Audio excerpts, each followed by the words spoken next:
மறந்தவதான் தூக்கி எடுத்து என்ன தோள் சுமந்து காத்தவதான் தூளி படுக்கையிட்டு தூங்க பாட்டு படிச்சவதான் தூசி துரும்பு பட்டா தவதறி துடிச்சவதான் நோய் நொடியில்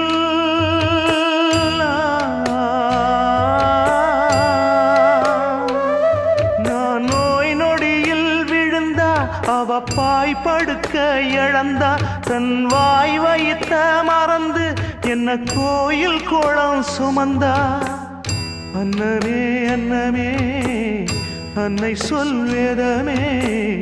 சொல்லத்தான் ஒரு வார்த்தை போதலியே ஏன் சொந்தந்தான் தாய விட்டு போகலியே.